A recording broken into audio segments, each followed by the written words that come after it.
If you count the legal votes, I easily win. If you count the illegal votes, they can try to steal the election from us. If you count the votes that came in late, we're looking at them very strongly, but a lot of votes came in late. I've already decisively won many critical states, including massive victories in Florida, Iowa, Indiana, Ohio. To name just a few, we won these and many other victories despite historic election interference from big media, big money, and big tech. As everybody saw, we won by historic numbers. And the pollsters got it knowingly wrong. They got it knowingly wrong. We had polls that were so ridiculous, and everybody knew it at the time. There was no blue wave that they predicted.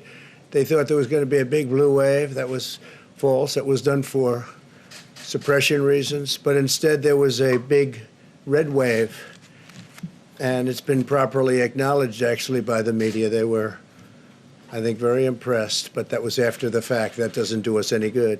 We kept the Senate despite having twice as many seats to defend as Democrats. And in a really much more competitive states, we did a fantastic job with the Senate. I think we're very proud of what's happened there. We had many more seats to defend. They spent almost $200 million on Senate races in South Carolina and Kentucky alone, 2 races, and hundreds of millions of dollars overall against us. At the national level, our opponents' major donors were Wall Street bankers and special interests. Our major donors were police officers, farmers, everyday citizens. Yet for the first time ever, we lost 0 races in the House. I was talking to Kevin McCarthy today. He said he couldn't believe it. 0 races, very unusual thing, 0. And actually won many new seats with, I think, many more on the way. This was also the year of the Republican woman. More Republican women were elected to Congress than ever before. That's a great achievement.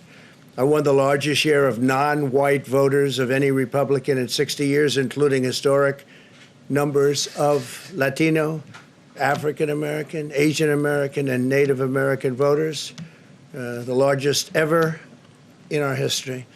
We grew our party by 4 million voters, the greatest turnout in Republican Party history. Democrats are the party of the big donors, the big media, the big tech, it seems, and Republicans have become the party of the American worker, and that's what's happened.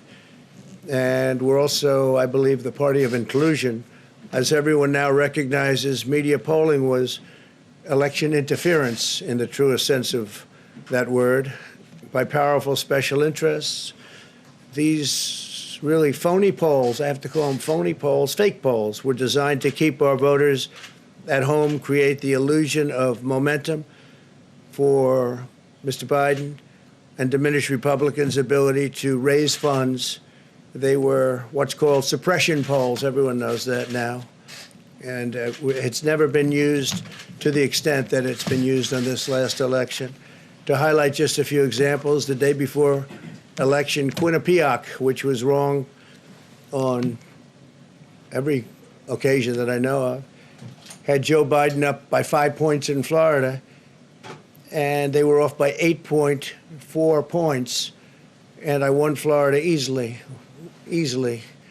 So they had me losing Florida by a lot, and I ended up winning Florida by a lot. Other than that, they were very accurate. They had him up 4 points in Ohio, and they were off by 12.2 points. And I also won Ohio, great state of Ohio, very easily. The Washington Post said Biden up 17 points in Wisconsin, and it was basically even. They were off by about 17 points. And they knew that. They're not stupid people. They knew that. Suppression. There are now only a few states yet to be decided in the presidential race. The voting apparatus of those states are run in all cases by Democrats. We were winning in all the key locations by a lot, actually. And then our numbers started miraculously getting whittled away in secret. And they wouldn't allow legally permissible observers. We went to court in a couple of instances, and we were able to get the observers put in. And when the observers got there, they wanted them 60, 70 feet away, 80 feet, 100 feet away, or outside the building to observe people inside the building. And we won a case, a big case, and we have others happening. There are lots of litigation, even beyond our litigation. There's tremendous amount of litigation generally because of how unfair this process was. And I predicted that. I've been talking about mail-in voting for a long time. It's really destroyed our system. It's a corrupt system, and it makes people corrupt even if they aren't by nature. But they become corrupt. It's too easy. They want to find out how many votes they need, and then they seem to be able to find them. They wait, and then they find them. And you see that on election night. We were ahead in vote in North Carolina by a lot, tremendous number of votes. And we're still ahead by a lot, but not as many, because they're finding ballots all of a sudden. Oh, we have some mail-in ballots. It's amazing how those mail-in ballots are so one-sided, too. I know that it's supposed to be to the advantage of the Democrats, but in all cases, they're so one-sided. We were up by nearly 700,000 votes in Pennsylvania. I won Pennsylvania by a lot, and that gets whittled down to, I think they said now we're up by 90,000 votes, and they'll keep coming and coming and coming. They find them all over. And they don't want us to have any observers, although we won a court case. The judge said you have to have observers. Likewise in Georgia, and they're appealing. Actually, they're appealing. We won a case that we want people to watch, and we want observers, and they're actually appealing, which is sort of interesting. I wonder why they'd appeal, that all we want to do is have people watch as they do the vote tabulations.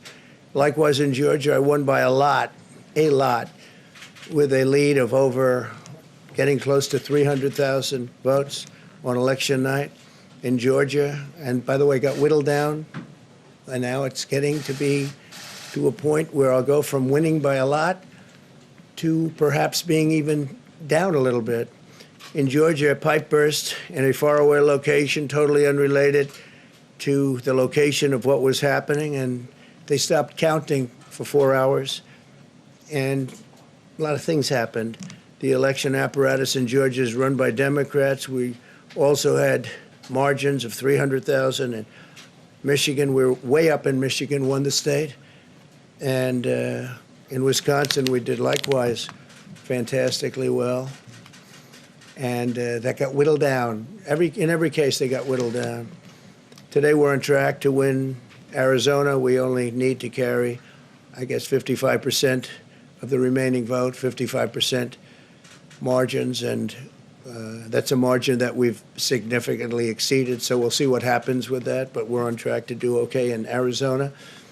Our goal is to defend the integrity of the election. We'll not allow the corruption to steal such an important election, or any election for that matter, and we can't allow anybody to silence our voters and manufacture results. I've been doing a lot of public things for a long time. I've never had anything that's been as inspirational, by people calling, talking, sending things to us. I've never seen such love and such affection and such spirit as I've seen for this. People know what's happening, and they see what's happening, and it's before their eyes.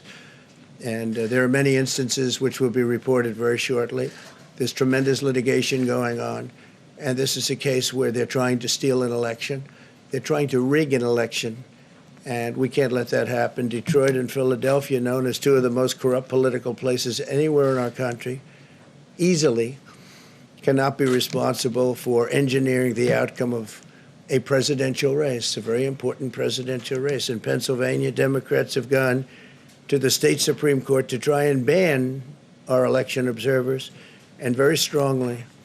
Now, we won the case, but they're going forward. They don't want anybody in there. They don't want anybody watching them as they count the ballots. And I can't imagine why. There's absolutely no legitimate reason why they would not want to have people watching this process, because if it's straight, they should be proud of it. Instead, they're trying, obviously, to commit fraud. There's no question about that. In Philadelphia, observers have been kept far away, very far away, so far that people are using binoculars to try and see, and there's been tremendous problems caused. They put paper on all of the windows so you can't see in, and the people that are banned are very unhappy and become somewhat violent. The 11th Circuit ruled that in Georgia the votes have been in by Election Day, that they should be in by Election Day, and they weren't. Votes are coming in after Election Day. And they had a ruling already that you have to have the votes in by Election Day. To the best of my knowledge, votes should be in by Election Day. And they didn't do that. Democrat officials never believed they could win this election honestly. I really believe that. That's why they did the mail-in ballots, where there's tremendous corruption and fraud going on. That's why they mailed out tens of millions of unsolicited ballots without any verification measures whatsoever. And I've told everybody that these things would happen because I've seen it happen. I watched a lot of different elections before they decided to go with this big, massive election with tens of millions of ballots going out to everybody, in many cases totally unsolicited. This was unprecedented in American history. This was by design, despite years of claiming to care about the election security. They refused to include any requirement to verify signatures, identities, or even determine whether they're eligible or ineligible to vote. People are walking in there. They have no idea. They're just taking numbers. They're writing down things, the workers, and doing a lot of bad things. And we have a lot of information coming and litigation that you'll see that will shake even you people up. And you've seen it all. The officials overseeing the counting in Pennsylvania and other key states are all part of a corrupt Democrat machine that you've written about, and for a long time you've been writing about the corrupt Democrat machine. I went to school there, and I know a lot about it. It hasn't changed. It's a long time ago, and hasn't changed. It's gotten worse. In Pennsylvania, partisan Democrats have allowed ballots in the state to be received 3 days after the election, and we think much more than that. And they're counting those without even postmarks or any identification whatsoever. So you don't have postmarks, you don't have identification. There have been a number of disturbing irregularities across the nation. Our campaign has been denied access to observe any counting in Detroit. Detroit is another place, and I wouldn't say it has the best reputation for election integrity. Poll workers in Michigan were duplicating ballots, but when our observers attempted to challenge the activity, those poll workers jumped in front of the volunteers to block their view so that they couldn't see what they were doing. And it became a little bit dangerous. One major hub for counting ballots in Detroit covered up the windows again with large pieces of cardboard, and so they wanted to protect and block the counting area. They didn't want anybody seeing the counting, even though these were observers who were legal observers that were supposed to be there. In Detroit, there were hours of unexplained delay in delivering many of the votes for counting. The final batch did not arrive until 4 in the morning, and even though the polls closed at 8 o'clock. So they brought it in, and the batches came in, and nobody knew where they came from. We've also been denied access to observe in critical places in Georgia. In multiple swing states, counting was halted for hours and hours on election night, with results withheld from major Democrat-run locations only to appear later. And they suddenly appeared, and they all had the name Biden on them, or just about all. I think almost all. They all had the name Biden on them, which is a little strange. I challenge Joe and every Democrat to clarify that they only want legal votes, because they talk about votes, and I think they should use the word legal votes. We want every legal vote counted, and I want every legal vote counted. We want openness and transparency, no secret count rooms, no mystery ballots, no illegal votes being cast after Election Day. You have Election Day, and the laws are very strong on that. You have an Election Day, and they don't want votes cast after Election Day, and they want the process to be an honest one. It's so important. We want an honest election. We want an honest count. And we want honest people working back there because it's a very important job. So that's the way this country is going to win. That's the way the United States will win.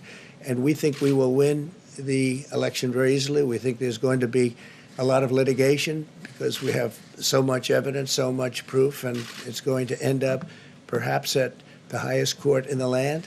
We'll see. But we think there'll be a lot of litigation because we can't have an election stolen like this. And I tell you, I have been talking about this for many months with all of you, and I've said very strongly that mail-in ballots are going to end up being a disaster. Small elections were a disaster. Small, very easy to handle elections were disastrous.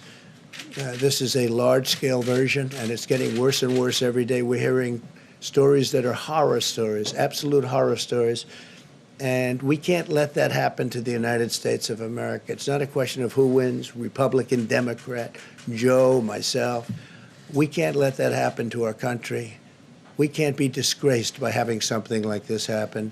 So it will be hopefully cleared up, maybe soon, I hope soon, but it'll probably go through a process, a legal process. And as you know, I've claimed certain states, and he's claiming states, and we can both claim the states, but ultimately I have a feeling judges are going to have to rule.